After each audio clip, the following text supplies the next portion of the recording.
But before I start, I just want to say that it's been an amazing experience, because in the midst of preparing this and shifting and going into the lockdown, so much has happened in space, and so much is happening in space. So we need to keep track of how this pandemic and the space, how the micro nano worlds are colliding.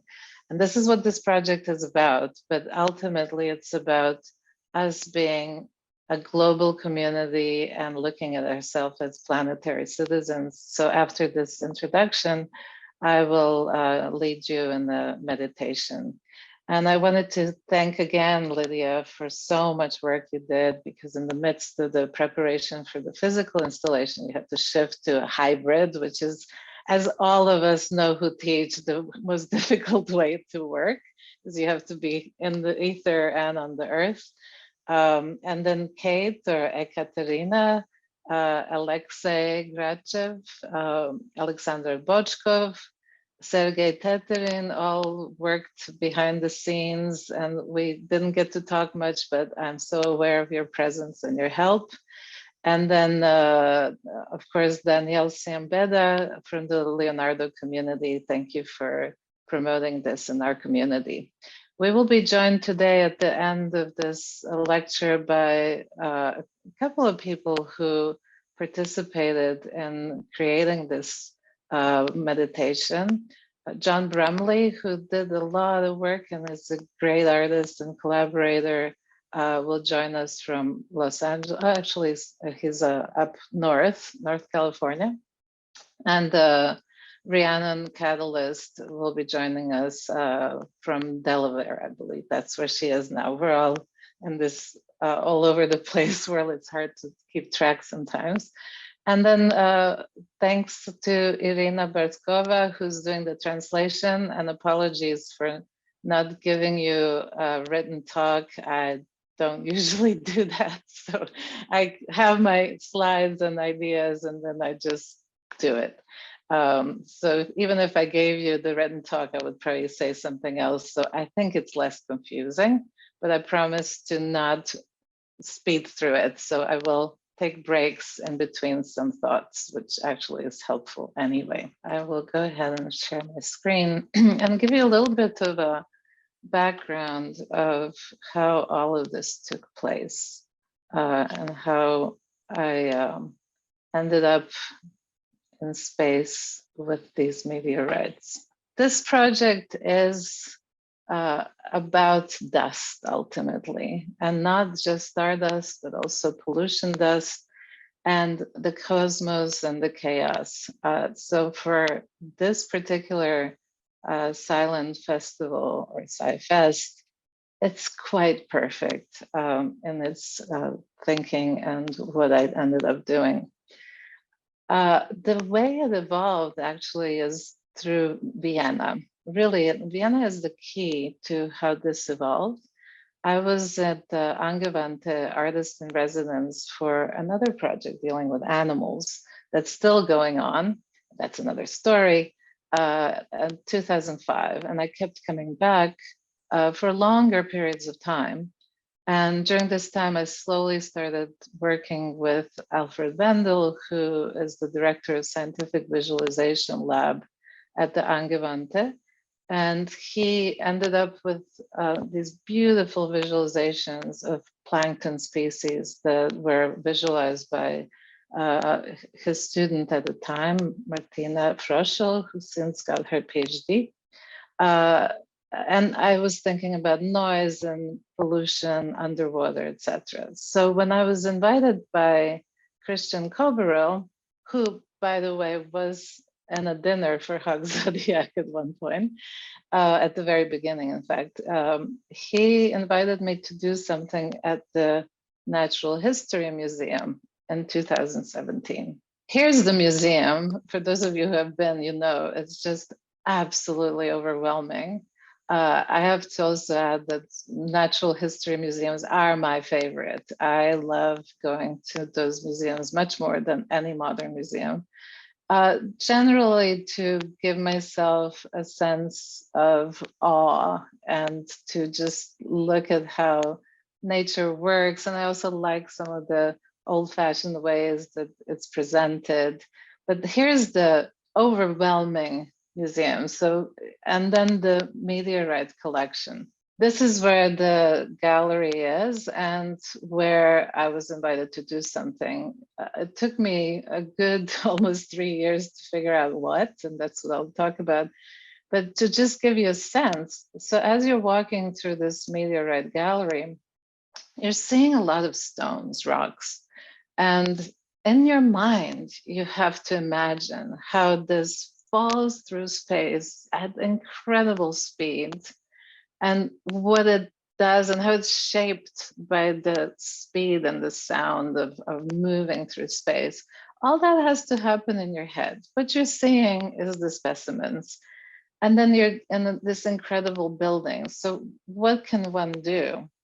What I did is, after maybe 2 years of thinking about it and looking around and learning about meteorites, I asked the director of the museum then, Christian Coverell, and director of scientific research, geologist Ludovic Ferrier from France originally, to pick 7 meteorites from the collection, one for each continent. And with their help, we picked the 7 that have really an impact not only on Earth, but on kind of human ideas about this meteorite. And each one carries such an interesting story. So this is in this picture, you see Ludovic Perrier, and we pulled out each specimen and then decided on these. So what you're seeing here is the 7 that were picked. Africa, Europe, Asia, Australia, North America, South America, Argentina. And we had, for Africa, this is the meteorite that fell in Morocco. And it came to us from Mars. What you're seeing on the right side on each one of these slides is the internal kind of structure of it.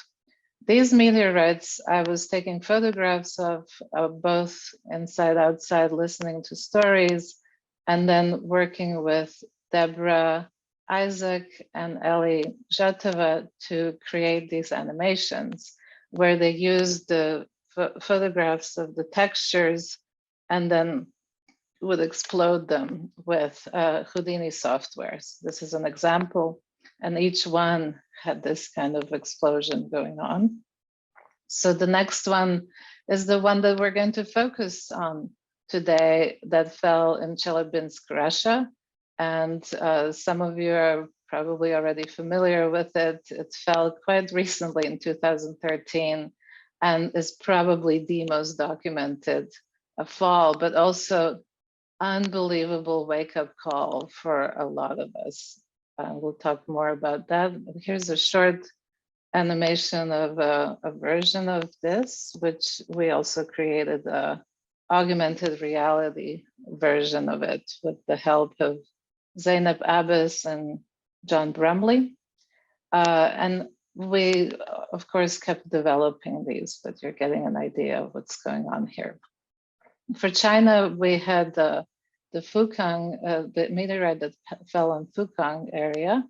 And you can see how the structure, the surface of it is, it's like a rock, but then you look inside and it's magnificent. And actually, this is what really fascinated me, that what you're seeing as a meteorite and then how different they are. You would think that they're very similar. They're not at all, of course.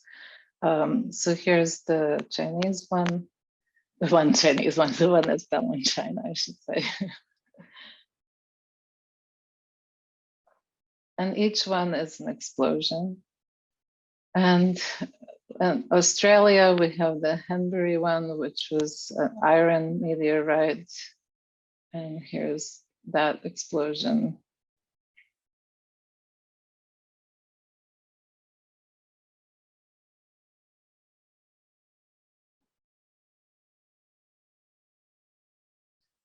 And then in the USA, we have the famous Canyon Diablo meteorite.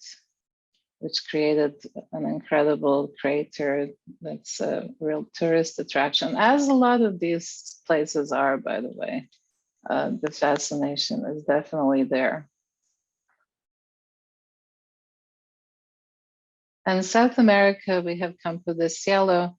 Recently, we did a meditation for South America with Clarissa Ribeiro, who's a longtime collaborator and really wanted to do something specific for indigenous people and the Amazon and in general for South America when it was really under a hard lockdown and a lot of political upheaval, just recently actually. And finally, we have the Antarctica meteorite, which is the Grandite. I believe that, yes, this is the one that we picked to create a postcard for the exhibition. So there's 6 prints, and then this one is a postcard which you can grab and play with. So these 7 meteorites are now picked, and I was still feeling, I don't know, compared to so many sci-fi movies and visualizations, what am I really saying here? Yes, they all fall on these different continents, but what would the message be? At this point, I discovered the stardust, of course. So stardust is dust, basically, that falls on Earth every day. It's 1/10 of a width of human hair, and about 100 tons of it falls on Earth every single day. So you can actually find dust everywhere. And there's micrometeor hunters, I found out. There's a whole industry and market for meteorites, I discover. So there's this whole world that started opening up for me. With micrometeorite hunters, there's very much a discussion of how to find the stardust within all the pollution. And this became the key to me because it's such a metaphor for where we're at, where we are losing sight of our own kind of magic, the fact that we're all made of carbon, that we're all part of this larger planetary system, and we're lost in all this pollution, we can't see it. So here is the man who started this idea of stardust and actually introduced the DIY techniques, John Larson from Norway, who, by the way, is a guitarist, he's a musician. So also a nice story of art and science where this man heard about stardust, got fascinated through meteorites and the idea of micrometeorites, which were in the scientific community searched for mostly in deserted areas. So it would be, you know, in Alaska or places where there's no human footprint. But he asked the kind of logical question: what if these dust particles fall, 100 tons of them fall all over the Earth? Why can't we look up on the roofs of buildings? And came up with this very simple technique that I started utilizing and teaching with my workshops with students, where with a magnet, you're searching for dust that a lot of coming from space is magnetic. So you can reduce or make the possibilities stronger. And the concept started really crystallizing for me because the pandemic was starting to happen, and this idea of dust carrying bacteria and pollen and even viruses and stardust and all this mix of complexity. And I may mention also that, excuse me, for years, I have been allergic to dust, but now I'm starting to ask, which dust particle exactly am I allergic to?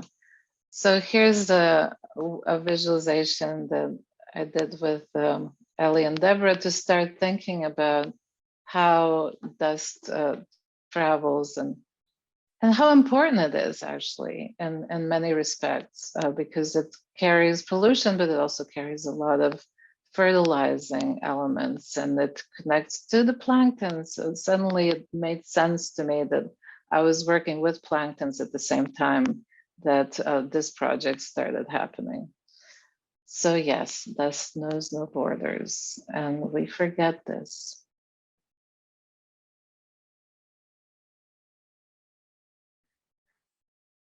And so here's the research that went into it. So that kind of, as an artist, you still have to do a lot of background to figure out what's going on and to be able to talk to the scientists with some kind of knowledge base. I was invited to be a short-term artist in residence at the CIRTA at the École Polytechnique, where they studied dust and learned quite a bit there on how it works. Won't go into details, but it really was illuminating for me. I've worked with students there and then came straight after that to the Museum of Natural History. We created, together with some students, we started looking at sound and started thinking about sound in space. The few students I worked with were also very excited to think about stardust and music and sound. And I will read this also for the translator. I think it's important because we actually have to understand that this dust that blows from for a long time across the Atlantic from Africa, it's only during the past several decades of satellite observations have we begun to appreciate the vast scale of these events. Estimates of dust transported run to hundreds of millions of tons per year, yet we still know relatively little about the effects on phytoplankton productivity, climate, and human health. So this small dust particle that's in our kitchens, on our keyboards, all over, everywhere we look, could be carrying so much. And it really is important to become aware of it and aware of the complexity. At this time, there was a Godzilla dust cloud that was happening. And then finally, we started looking at the roof of the Natural History Museum, where we found dust particles from Sahara, microplastics, hair, textile fibers, lichen. We didn't find any stardust. I was searching for dust everywhere. Here, Ellie is on top of the chemistry building in UCLA. This is Sam, who is in Dr. Jimzewski's lab, who was looking for us whether we found any stardust in his Pico Nano lab. And here's our group from the Artside Collective also looking for stardust. So yes, it became an obsession. And these are the two books that I recommend for anybody who gets bitten by this bug. Very excellent book on the on dust is The Secret Life of Dust. I highly recommend it. And then, of course, I just mentioned already John Larson's book. So here's the dust, and this is the magnet that Ludovic is showing us. Basically, put this magnet in a plastic bag, a baggie, and then go around the surface, around corners and drains in particular where dust collects, and collect the dust. And then we take it to the lab and we're looking closely and searching for stardust. Here's some micrometeorite particles to give you an idea of how these look. And there's thousands that John Larson has documented. And this is also a project at the Natural History Museum to look at these particles. This is the Petri dish from the roof. And here's what we found. So here, if you look closely, you'll see hair that could be human, it could be animal hair, A lot of this yellow is lichen. This looks like plastic bits. This is Saharan dust that we found in Vienna. And it's all over the world, I find out. And here, this little red dot is actually a microplastic and more lichen. And then there's other little things we can look for. So here we go. 7 dust particles are actually picked in these to go along with the 7 meteorites. We picked 7 dust particles. And some of them micrometeorites, some of them are fossil fuel. This is the Saharan dust.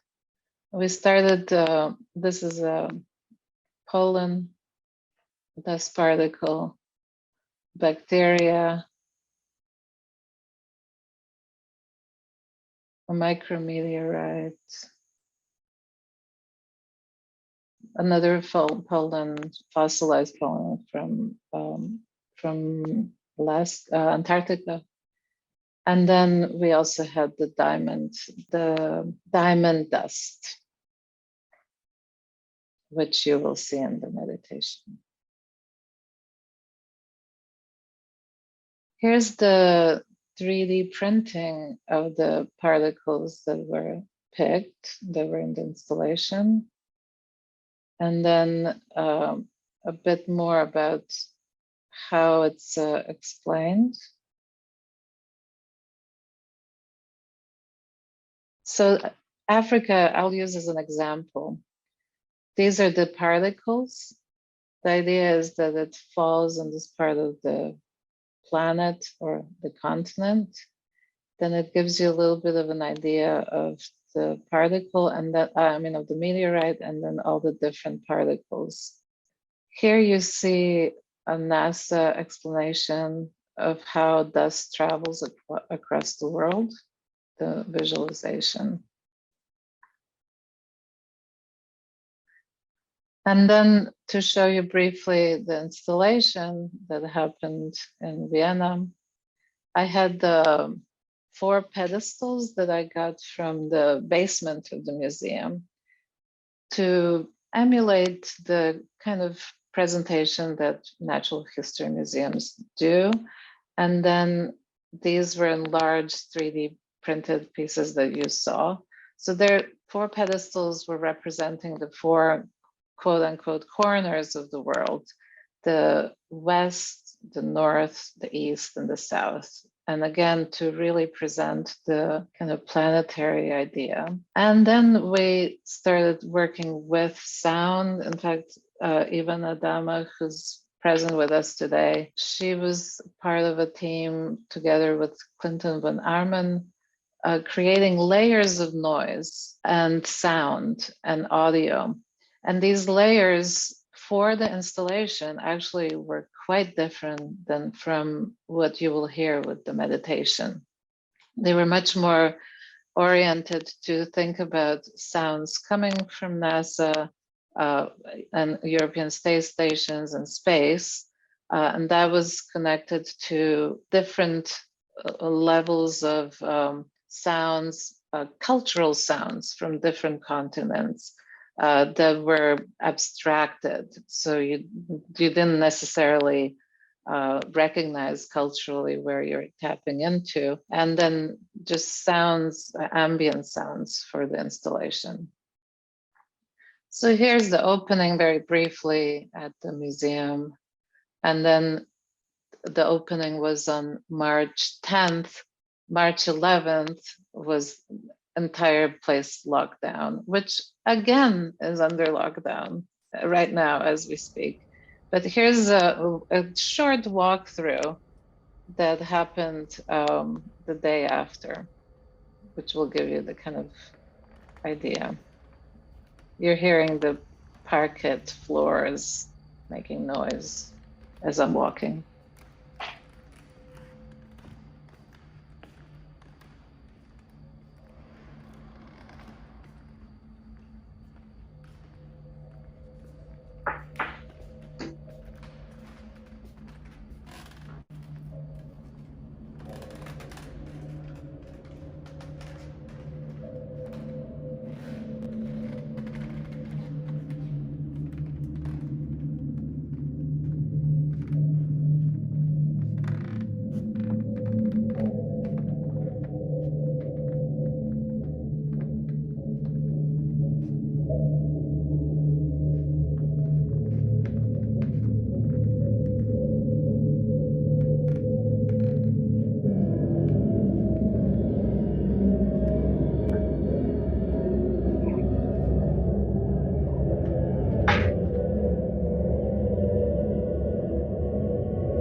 So here's the museum now. It just closed again.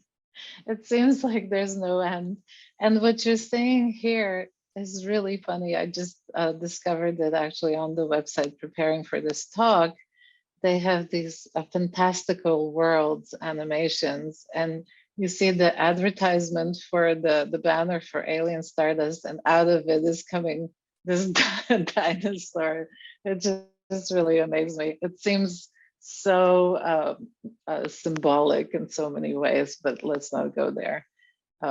Just thought it would be a fun thing to share with you. To show you a little bit about the sound. So the museum actually is connected to a transmitter in France that searches for meteorites and then collects that sound from the roof. So this sound was also part of the composition that was in the museum. And here you can see the entrance of different objects on the screen in real time. And I will skip this because we're running a little shorter time, but there's also augmented reality aspect that's important to add, and then an interactive globe. And all of this is an installation that's we're going to talk about.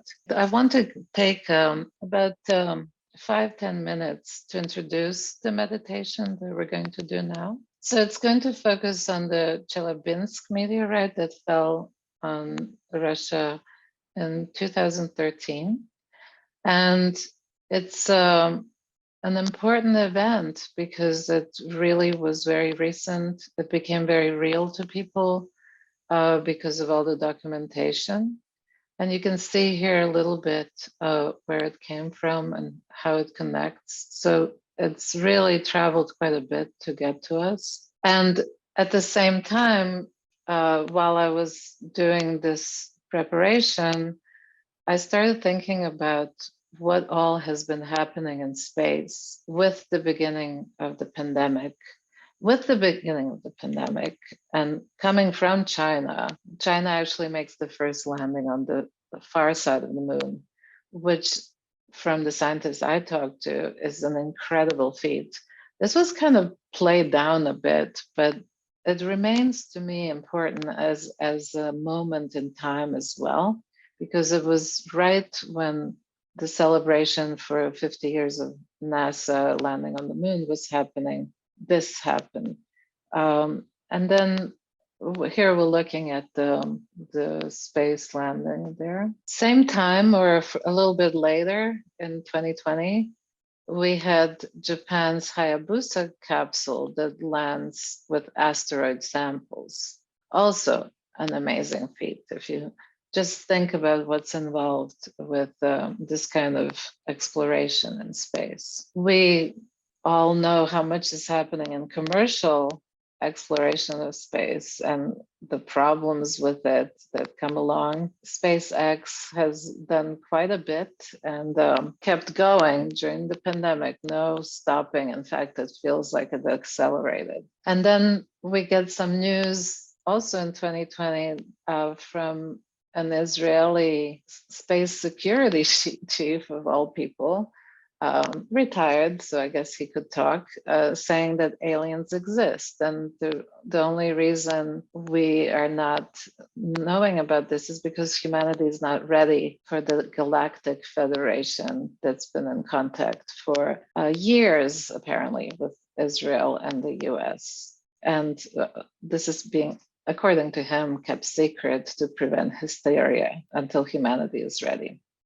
And then most recently, we had William Shatner get thrown into space by Bezos, and there's so many crazy things about this that we could make an hour-long talk about analyzing it. But I would just say that became super interesting to me at the end of it is that listening to the interview with Shatner afterwards, it all was happening and was questionable, the motivations and the kind of commercial aspects of it, but it really had a strong impact on him, being very, very concerned for Earth and even shedding some tears. And then everybody's kind of getting into the game here. So we also have waiting for spaceship, space perspectives. There's an Explorer where you can book your seat to go into space, I think for 10 minutes. And it's $125,000. So if you can afford it, you can go to space for 15 minutes, I think, I'm not sure. And there's already over 500 seats reserved. This flights for 2024 are sold out, so you can book yours now for 2025. And another thing I will mention in this context, you just have to not avoid the fact that the vaccine is named after Sputnik, which is the one moment in humanity when space race started. The Sputnik, to me, is the most amazing historical object. And to think about what has happened in this 60 years or so is just phenomenal. Really, it's phenomenal. And there's good and bad, there's no judgment. But to have these two connections happen is a lot what this this project ended up being about, and it's an interesting moment in general. There's all of this is starting to happen as there was a satellite explosion. I showed it here briefly.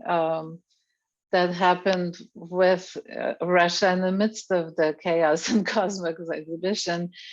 And what a lot of news failed to really go in depth about is how much of that has been going on. The US has been exploding them, India, China, Russia, and not to mention all the different objects that are being thrown into space. So I found this that explains the syndrome of the Kessler, that's called the Kessler syndrome, that was defined by the scientists, where it talks about this kind of self-organized criticality moment that may happen, where there's too many objects in the lower Earth orbit and the collision risks actually expand. So once again, we have a warning that just happened. It's not about pointing fingers, it's about what are we doing here?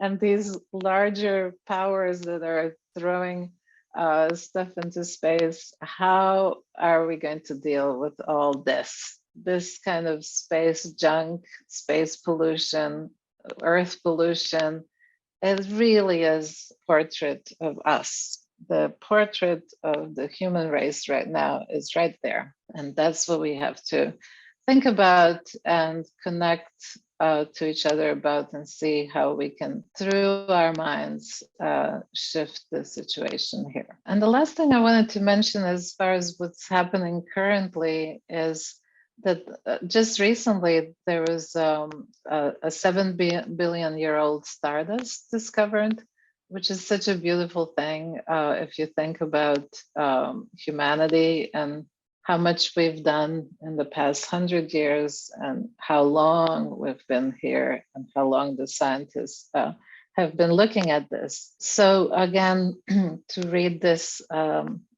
bit of this, stars have life cycles.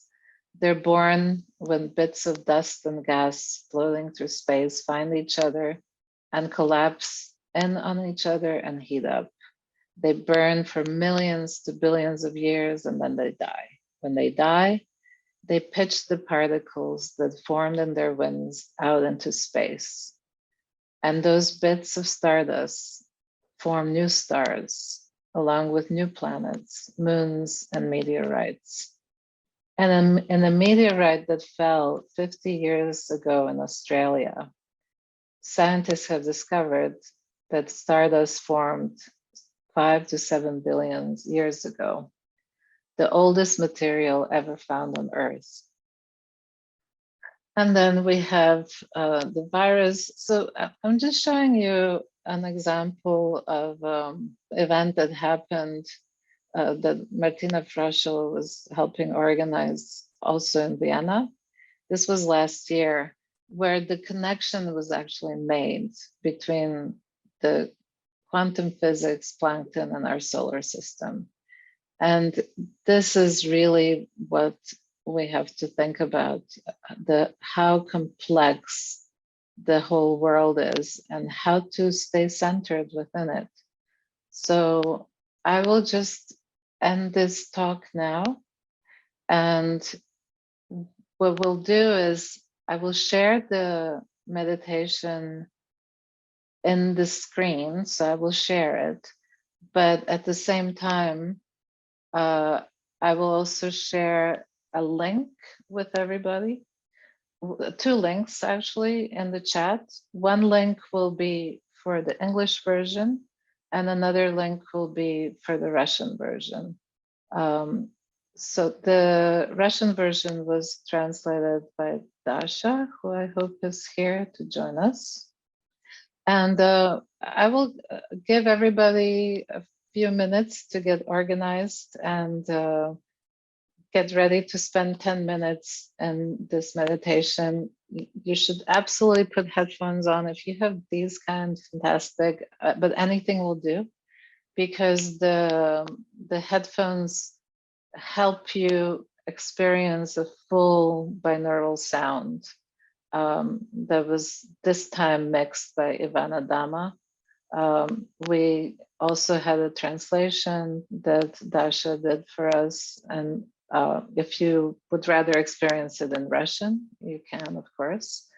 The English version I'll be leading, and I gave Dasha the text to translate.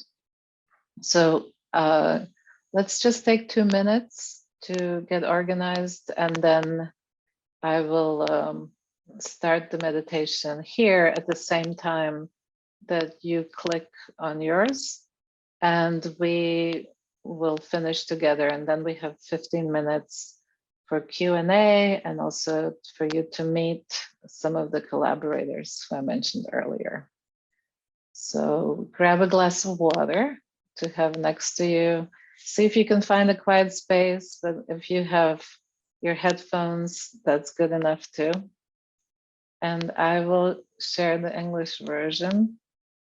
And so go ahead and start.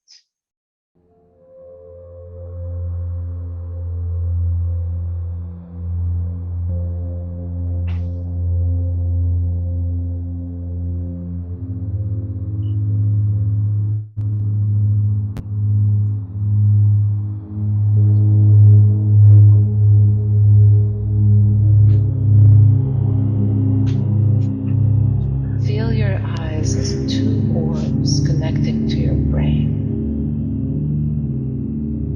Connect to your 3rd eye, your mind's eye. We start by taking 7 breaths, 1 for each continent. In your mind's eye, take a breath and go to Africa. Exhale. Asia. Exhale. Europe. Exhale.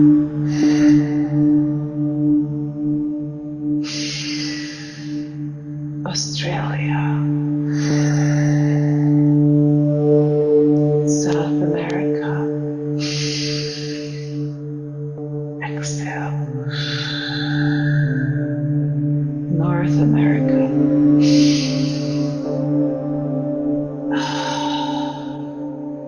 Antarctica. Exhale. Today, we focus on the meteorite that fell on Philippines. And together we fall as dust and spread our stardust in the midst of the pollution particles to Russia, and from there spread out to all of Europe and beyond.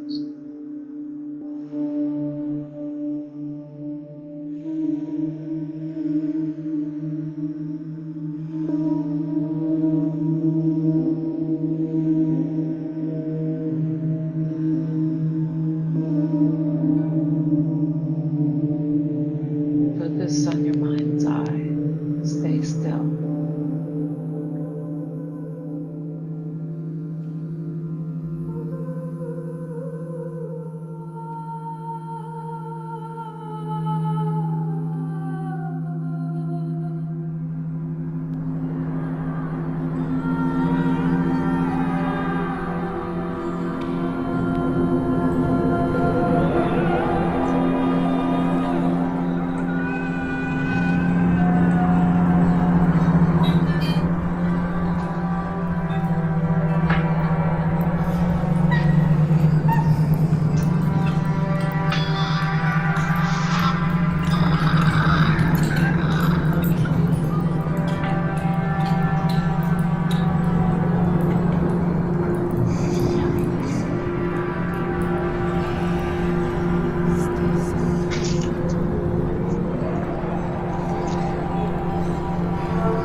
In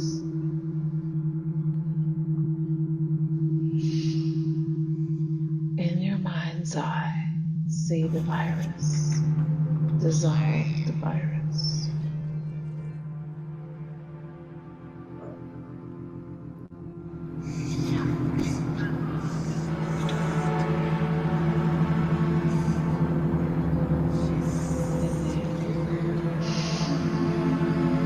May all beings be free from suffering, the causes of suffering.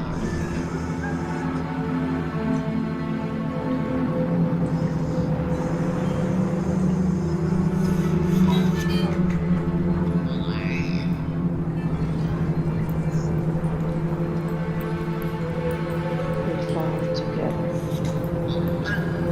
Stay centered in the eye of the storm.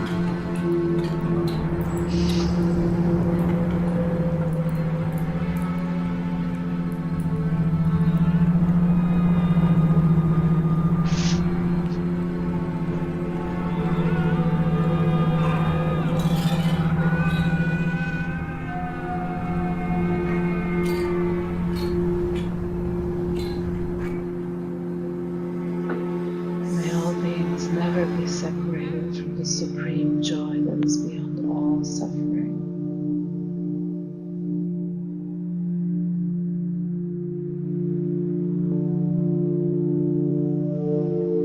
We are a billion-old carbon.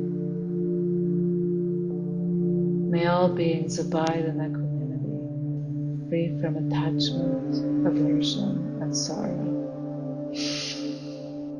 We shine on like crazy diamonds. Welcome back to your body. Drink the water of life and breathe.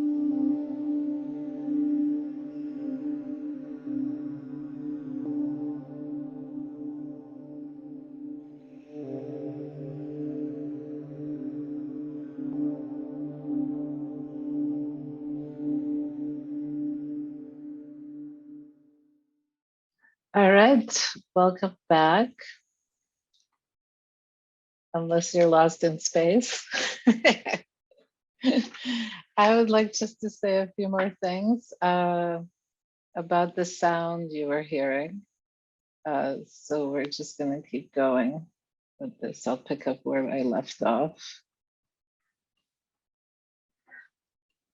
So what we heard are layers of sound. And the first one that was created by John Brumley actually looks at different continents and measures the data, transfers it into a sound. So we're moving through different continents.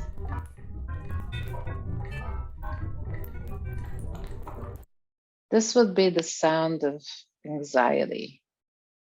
And then we have underbelly, which is a drone sound recorded and composed by Geluso, which actually creates a bit of stability in us.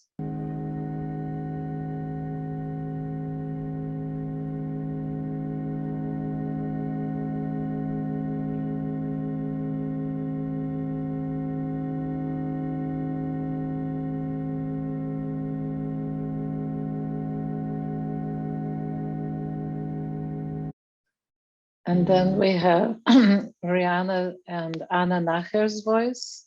I have Rhiannon's here. I don't have Anna's, but you heard the sound of this deep kind of primal voice that's juxtaposed with Rhiannon.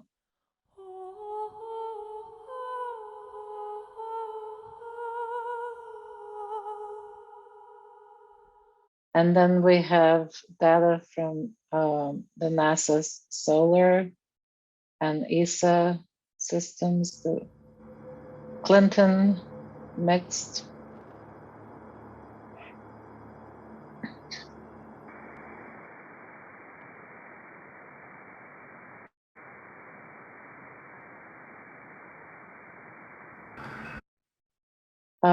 What we added recently during the pandemic was these crystal bowls that were recorded at the Integratron in the Mojave Desert.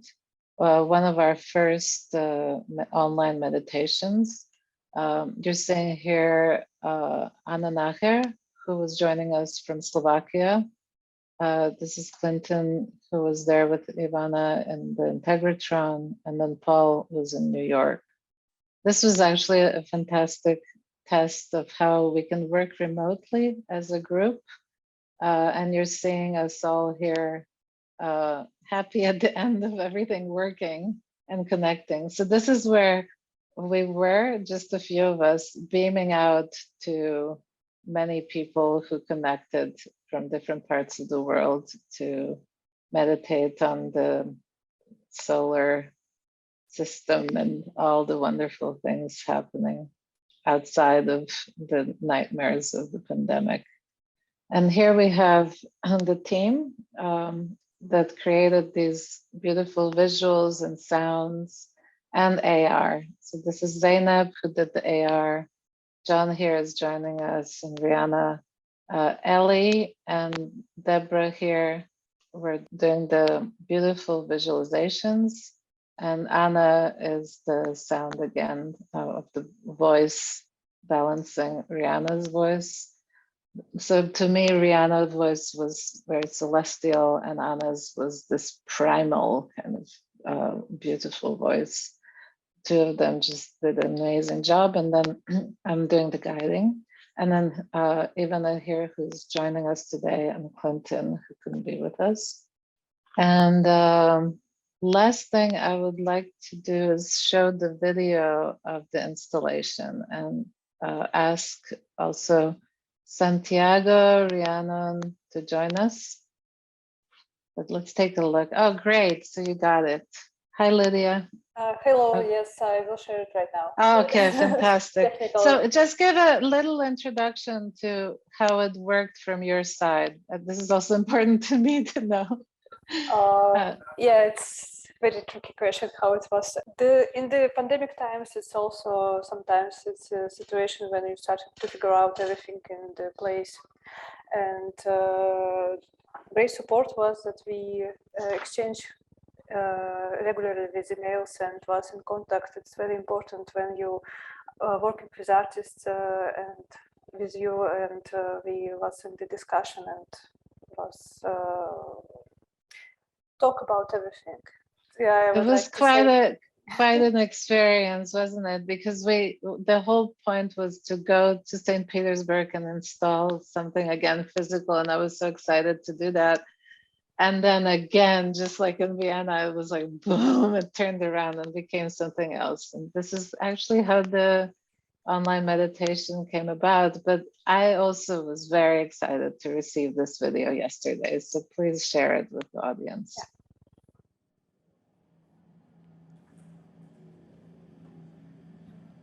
So these are the prints, and I sent digital files of the meteorites that then were placed very beautifully in these arches and framed, so they looked very classic. This gorgeous meteorite framed. That's just in this church that had so much destruction, and then the AR was working. Everything was just sent by digital files, and then it, on the other side of the planet, actually materialized into something very formal. And these are the 3D micrometeorites that I showed earlier, which were in Vienna, that manifested now in the church. And actually, Dasha gave me a very nice feedback that because it was put in the top layer where the balcony is of the church, there is something logical about it being connected to the meteorites and discovering something that's related to space. And then, of course, the whole topic is cosmos and chaos. So anyway, so I'm so pleased to have some collaborators here. You saw it takes quite a few people time and obsession to make any of these projects happen. And they start taking on more meanings as life starts reflecting. So I'd like to invite Rhiannon to also say a few words, because she's been in this process from the very beginning and also created a lot of her own events during the pandemic. Rhiannon, join us. I think you're muted. Thank you so much, Victoria. And I just want to say thank you to everyone in Russia who made this possible, and all of the amazing collaborators I've had the opportunity to work with on Alien Stardust, and everybody watching around the world. This is really an incredible effort to join people together by merging arts and sciences, and deeply believe that that is one of our ways forward. It's one of the most important things we can do as a species, is to join together across disciplines, across all borders and illusory boundaries, to remember our true intrinsic interconnectedness, and you know, release the illusion of our separation. And I'm so honored to be part of this project, guided by Victoria's beautiful vision. And you know, it's been an incredible experience. It continues to be an incredible experience as it evolves. My role, as Victoria said, is to be sort of a celestial voice that carries us with our own humanity through the cosmos. And really what I'm doing is improvising along with all of these incredible creators. So my voice and what I am feeling viscerally and sharing in that experience is directly a result of the beautiful work of everyone else in this project. Reacting and responding, you know, from my heart with my voice to those creations, the imagery, the ideas of what we're doing. And my partner, who's not here with us today, Paul Geluso, he is really largely the reason why I'm part of this project. And it's such a blessing all the time to get to create with him. And he sometimes plays flute in Alien Stardust, and he also created, as Victoria shared, this drone machine. And I just wanted to share briefly that the drone machine is using what are called solfeggio frequencies, which are these frequencies that come from a very old scale. It's the scale that was used in Gregorian chants. So there's this beautiful scale that has been used since ancient times to create sacred music, and it's also believed by many to help to facilitate healing. So yeah, thank you so much, Victoria, for allowing me to be part of this. Thank you to everyone who made this possible, and it's just wonderful to connect with everyone around the world. Very kind. Thank you, Rihanna. Ivana has to leave us soon, so I'll ask her to just say a few words. It's been amazing working with her as a student and now a full-on collaborator and team leader of Artside. But she's the one that's responsible for doing this English and Russian version, and continued to support me in my endless changes because, as Rihanna says, it's always a process and improvise, and whoever can deal with that, it's great. But cosmos and chaos, there we are. I really like that Rhiannon mentioned that word. Improvisation was such a key to this project from beginning. And I feel like even installation and the way it was set up, it was constantly changing, where Victoria would call us and say, hey, I just found these pedestals in a basement and I'm planning to use them in my installation. So these elements were kind of always improvised and always made on a spot. And I feel like that happened in Russia as well, where this exhibition just came perfectly together. And I'm so glad that Lydia showed this video today, because it was really like I really felt like I was there, and it looks amazing and the space is incredible. I'm just going to briefly mention some things I was working on besides of like the mixing elements. I was also working in 2019 when we started the project originally.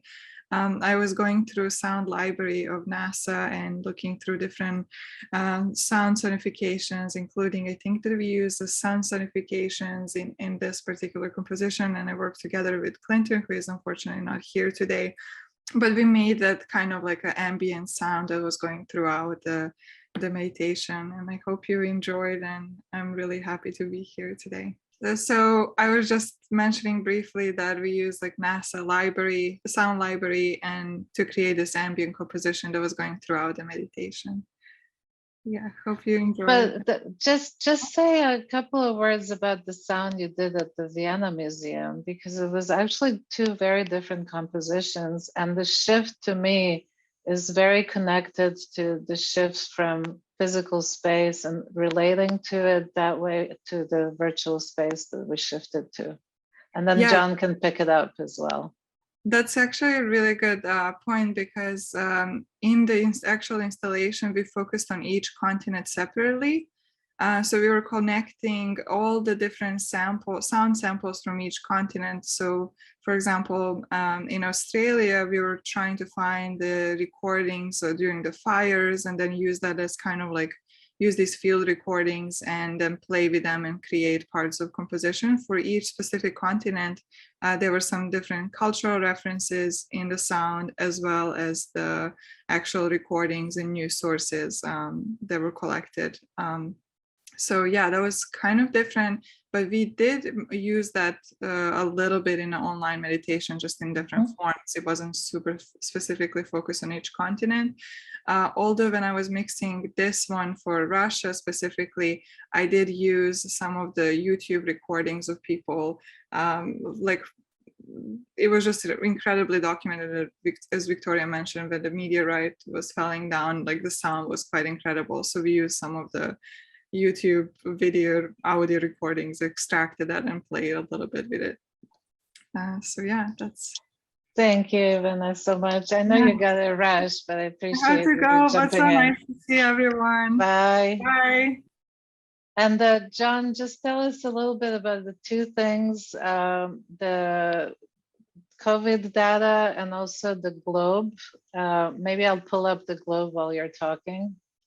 Yeah. So I guess in the online meditation, and maybe one thing to also mention is that we were improvising remotely. Sorry. So we were also having to kind of figure out how to react to one another and how to kind of adapt and play kind of live through hearing each other, but on different sides of the country and different parts of the world. And I think that's also a huge aspect of this kind of global connectedness and the network that we're creating through the meditation, and that sort of energy across continents is also an important aspect. And so for the sound and the way that we worked with the COVID data, we actually stepped through sort of daily what the numbers were for each individual country in the entire world, and then took that information on the daily, day-to-day values for the statistics. We took that and then split the sounds that we're using into different shards, so like tiny fragments, in a way like similar to the sort of like meteorites shattering and spreading around as dust. So we destroyed these kind of sounds into particles based on those statistics, based on how intense the values were at that time of day, and then reconfigured them to different audio forms. So the sounds were sort of tied themselves into the data from COVID, and then also brought back into the improvisation. And then as we were sort of performing together, we had to react and sort of adapt to those values. Yeah, it was quite a challenge, but it was quite a high too, right? When we made that synergy happen, and there would be these moments where it just connects. It's beautiful. And I showed briefly while you were talking also the globe you did that basically was mapping where people were coming in from to connect to us. And we hope to continue working with that. We couldn't do it for this event because it requires registering and putting in your location, and it's another whole project, but maybe another time. It got pretty ambitious altogether.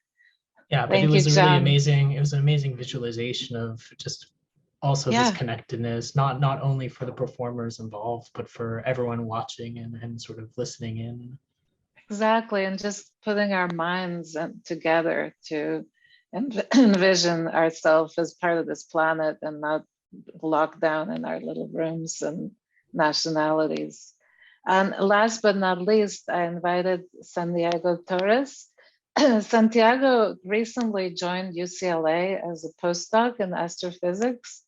And when we met last, we just met recently, but it's another one of these beautiful synergies because his research totally connects to this. And he had so much to say the last time that I just said, come on, please. Here's another example of improvisation.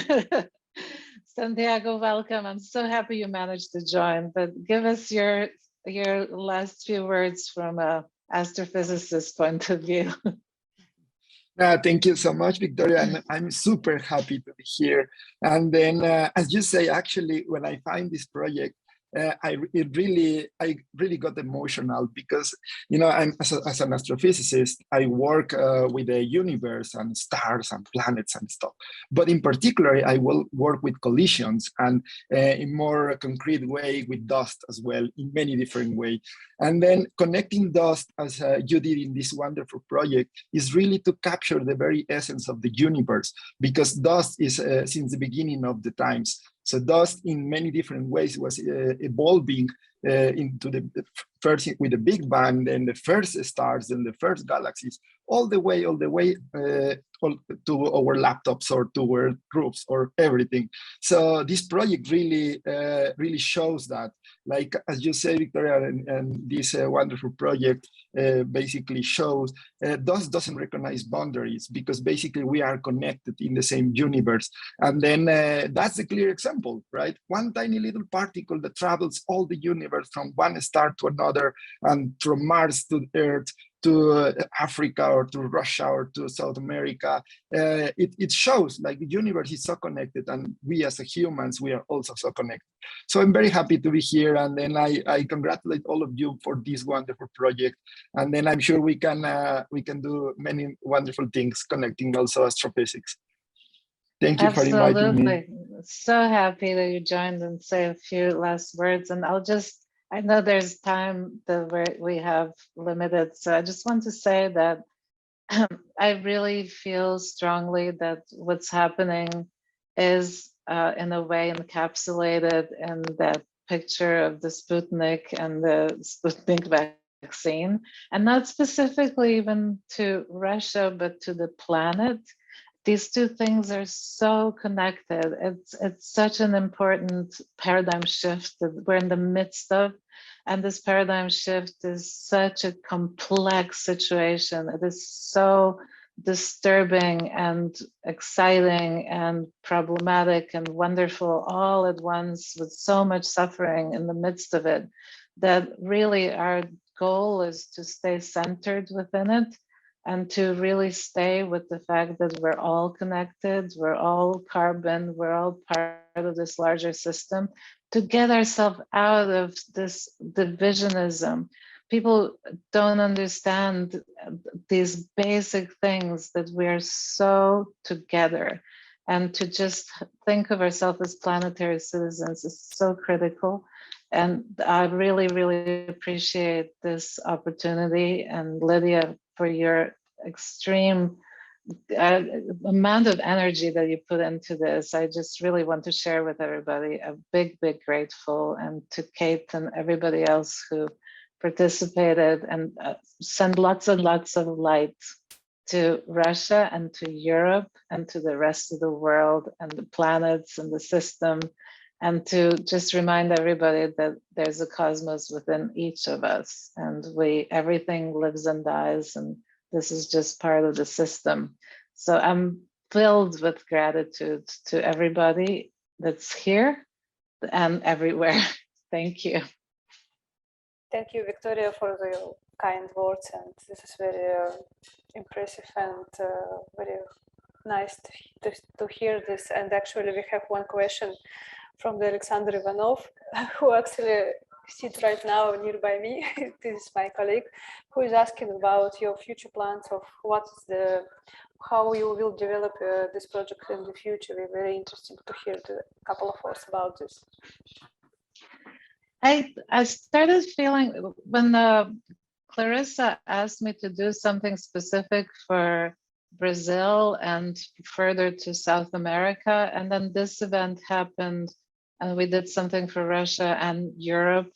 I'm actually feeling that as we're moving through the way this pandemic moves, we move with it and together do these meditations that are outside of being entangled in politics and divisions, and just keep building this network of minds, of like-minded people who believe in science, who use technology, who believe in the ecology, not just earth ecology, but planetary ecology, and who use art as a way to share this. And that's us. So if there's a way to keep developing this kind of community and keep improvising, honestly, I really feel that these projects come to me and then I share them with people who have like minds, like people who are in this room, and we build something. So in a way, I don't want to prescribe it too much, but see what comes to us next, and how we respond. Really, it's about a response system, just like we did for Russia. Because think about it, when we started, there was no talk of a lockdown. There was no satellite explosion. There was no political upheaval in Vienna where this project actually started. So to just be in tune with what is happening and to allow it to give us signals on what should be put out there as artists, I think is the way we should all function. And I really want to always and try to, as a professor, to encourage my students like Ivana or past student, now collaborator, John, to keep doing that themselves as well. And I see Rhiannon's work. I mean, she's just constantly putting out these events that's sharing positivity. We're just constantly being drowned by these hysterical, toxic messages. And yes, there is a lot of suffering in the world, no denying. But why? What is it that's causing this? And how do we get together and put out a different type of energy using these resources? So I think the long answer to that question is we allow it to tell us what to create. And as Veronica saying hi from Argentina, how beautiful is that?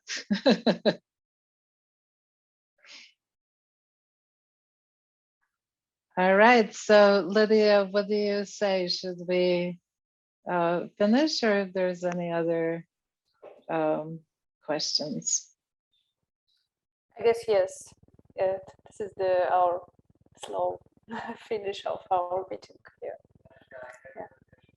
Okay.